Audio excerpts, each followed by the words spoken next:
বন্ধুরা, দেখো বাইরে কি পরিমাণে বৃষ্টি হচ্ছে। কি বৃষ্টি বাবা, কি বৃষ্টি, কি বৃষ্টি!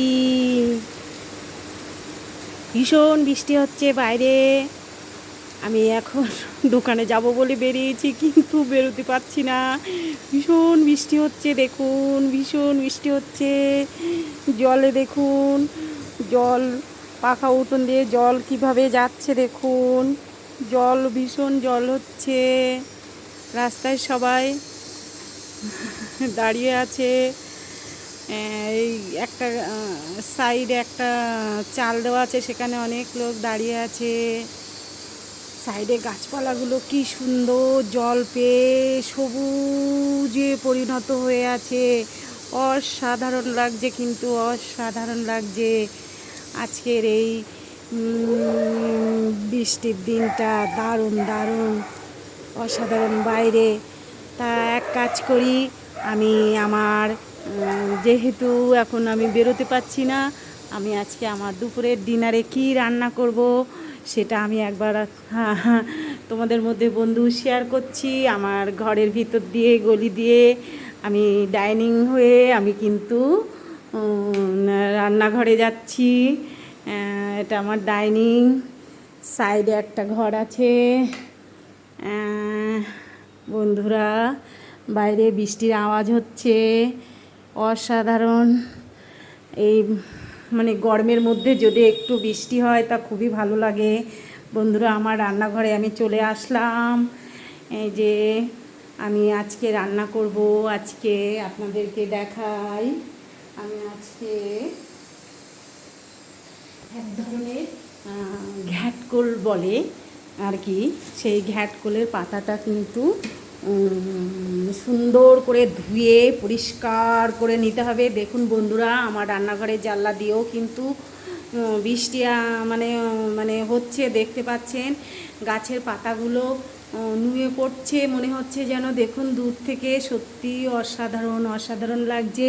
আমার গেটটা খুলি, বাইরের থেকে দেখা যাক আরও সুন্দর করে। অসাধারণ, কিন্তু এই মনোরম পরিবেশটা কিন্তু খুব সুন্দর লাগছে। দেখুন দেখুন বাইরেটা কত সুন্দর লাগছে, ঝকঝকে মনে হচ্ছে যেন। আর বৃষ্টিটাও সেরকম জোরে এসে গেছে। অসাধারণ লাগছে এই বৃষ্টির মুহূর্তটা। তা বন্ধু, দেখতে পাচ্ছ চারিদিকে আমার গাছ আছে, একদম আমার সবুজ গাছপালায় সাইডে ভর্তি। দেখো বন্ধুরা, তার মধ্যে বৃষ্টি হচ্ছে, গাছের মাথাগুলো কেমন হয়ে আছে। আকাশটা দেখো, একটু অন্ধকার অন্ধকার মতন হয়ে আছে। কি ভালো লাগছে, সত্যি অসাধারণ লাগছে। আমি বলবো যে বন্ধুরা, হাই, সুন্দর লাগছে আজকের এই মরশুমটা। এই মরশুমে দেখুন খিচুড়ি, ইলিশ মাছ ভাজা হলে খুবই ভালো হয়, কিন্তু আমার মেনুটা আগের থেকেই আমার রেডি করা আছে। আজকে পটলের তরকারি রান্না করব। আর এই যে দেখতে পাচ্ছ, এই যে ঘ্যাটকোলের পাতাটা, এটা সুন্দর করে ধুয়ে আমি কিন্তু মানে বেটে এর সঙ্গে রসুন দেবো, মরিচ দেবো, লঙ্কা দেবো, দিয়ে অনেকে শিলেও বাটতে পারেন। আবার অনেকে এই পাতাটাকে মিক্সির মধ্যে দিয়ে কিন্তু বেটে নিতে পারেন। অবশ্যই খুব সুন্দর লাগে এটা। এই জিনিসটা করলে আমার তো আর কিছুই লাগে না, একদম অসাধারণ এই পাতাটা।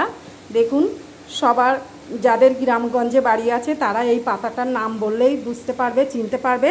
এটা হলো ঘ্যাটকোলের পাতা। ডাঁটাটা খুব সুন্দর করে কাঁঠালের আঁটি দিয়ে ভাজা করলে ভালো লাগে। আর এটা কিন্তু একদম শিলে বেটে সুন্দর করে একটা ঘন মতন হয়ে আসবে, মানে ব্যাটারটা।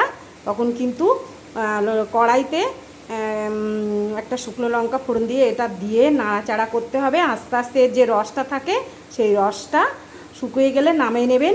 একটা অসাধারণ রেসিপি কিন্তু। এই রেসিপিটা কেমন লাগলো অবশ্যই অবশ্যই করে জানাবে কিন্তু বন্ধুরা। সবাইকে জানালাম আমি আমার শুভেচ্ছা এবং সঙ্গে আমার ভালোবাসা। আর বন্ধুরা, তোমরা আমার পাশে থেকো, আর আমি তোমাদের পাশে থাকবো, এবং সঙ্গে আমার ভালোবাসাও থাকবে। থ্যাংক ইউ বন্ধুরা, টাটা।